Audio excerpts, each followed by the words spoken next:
I'm actually a little disappointed. We had heard um, a large request specifically from Parks Department regarding somehow providing an exception or an exemption for the golf course.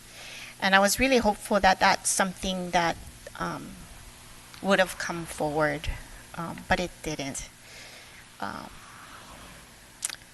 the golf course is in the district that I represent, and a small carve out for that asset, which sees probably 60 to 70,000 rounds of play, would have been a nice balance while we tackle other parks or other drainage ways or other easements that the county owns.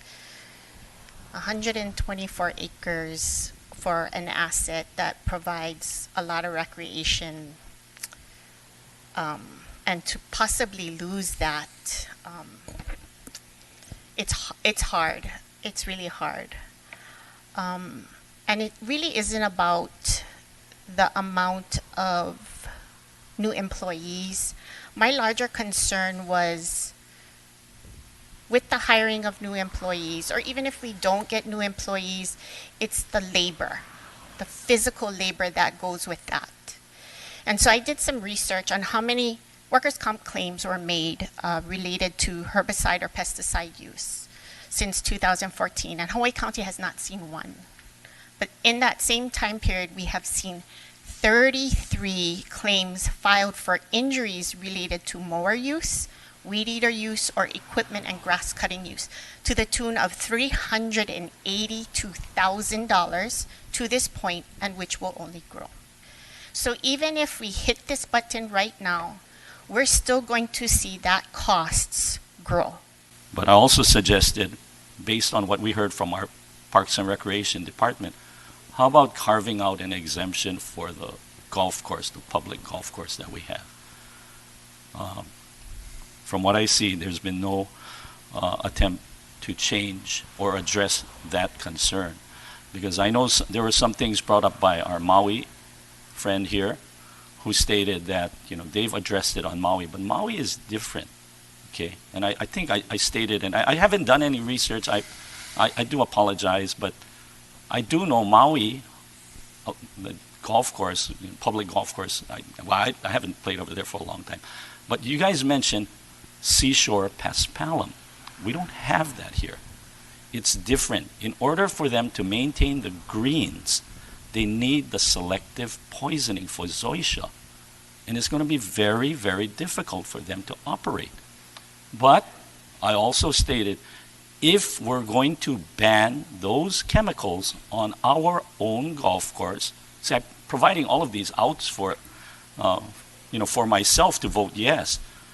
I went even the extreme, something that goes against all of my principles. I said, if we're going to ban those chemicals on our own golf course, then any golf course that's being subsidized by the county, with our county subsidy program, should be required to not use those chemicals as well. And Miss Williford was here saying that she lives right next to a golf course. I'm assuming it's the Kona Country Club. I can't think of any other golf course that's in the area that she mentioned. And I don't know if they're under that subsidy, but if they are, then they'd be prohibited from using these chemicals as well. It's a little bit more draconian than I'd like, but fair is fair ultimately. Some of the things that have happened in relation to this bill feel a lot like politics to me. I also am very grateful for your having pointed out the golf course. And while it's a disappointment to you that I didn't offer up that as a caveat for your support of the bill, I'm happy to say that I've done quite a bit of research, and the Audubon Society is a resource to tap into for guidance on how we can transition all our golf course into a pesticide-free facility, an herbicide-free facility. I did some research on the internet, And the Audubon Cooperative Sanctuary Program for Golf is an award-winning education and certification program. They will provide. Getting involved is easy. Membership is open to golf courses in the United States and internationally, including private clubs, public and municipal courses. After joining the program, your next step is to take stock of the environmental resources, potential liabilities, and then develop an environmental plan that fits your unique goals, setting, staff, budget, and time. The Audubon International provides a site assessment and environmental planning form to provide guidance as well as educational information to help you in this process. I think that's really exciting. I also, in my research, just a quick search, and an insurance company popped up saying golf course herbicide, pesticide, and pollution liability. And it listed a number of reasons why golf courses should have a FAT insurance policy to cover their liability in usage of herbicides. I also found a bunch of other information talking about not only are they now linking health issues that golf course maintenance workers are being afflicted with, but also golfers themselves. So a lot of that science is being studied now as they're being exposed. One of the statements here says that